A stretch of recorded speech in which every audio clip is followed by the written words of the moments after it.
د يهودو بنیادی او اساسی اعتراض دا د قران کریم په سند باندې و. عمر رضی الله عنه چې کله د يهودو درسګاه ته لاړ هغه ته دعوت ورکا نو د يهودو مولا ته پوښتنه وکړه چې تاسو پیغمبر ته وحی څوک راوړي؟ نو مبارک ورته فرمایل چې موږ پیغمبر ته وحی جبرئیل علیه السلام راوړي. دی ویلي کله جبرئیل علیه السلام په ځای کوم بل پیغمبر ورته کوم بل ملک ورته وحی راوړی نو موږ بس تاسو په پیغمبر ایمان راوړی وای. اوس ایمان په ځکه نه راوړو چې د جبرئیل علیه السلام سره زموږ دښمنی نه. آیت د قران کریم راغی تاسو ګورئ قل من کان عدوا لجبرئیل.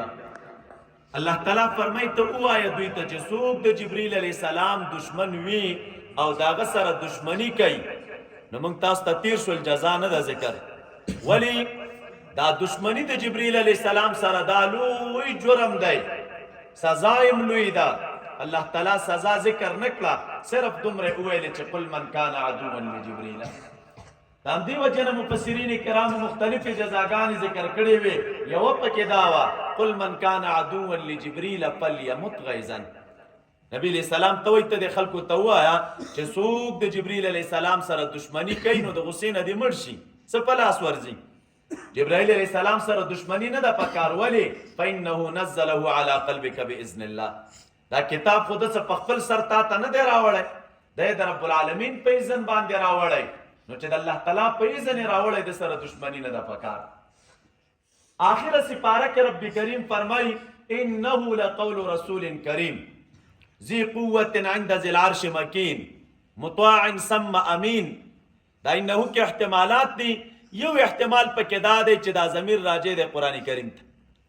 یقینا دغه قران کریم خامخا لقول رسول کریم وینا د یو استاذ عزتمند ده. ذی قوة عند ذی العرش مکین، داسې عزتمند استاذ دی چې هغه طاقت والا دی.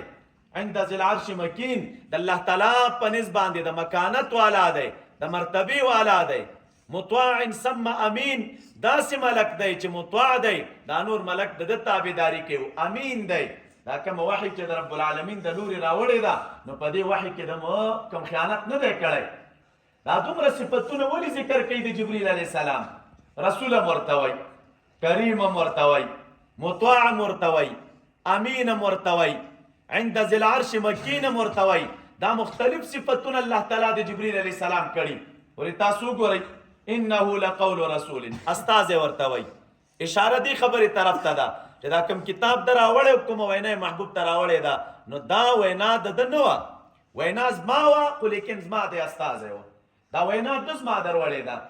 بیا وی خنو استاذ کې خون فرقونه، کله نا کله استاذ لوی حیثیت والا وي، کله کمزوري حیثیت والا وي، کله د یو چا استاذ د سوي چې شریف سړی نه وي او قحطي وي ور باندې او څوک ولي کې استاذ پتا ور باندې او زیتا. رب کریم فرمایي چې د ازما کم استاذ دی نو کریم دی، عزتمند دی.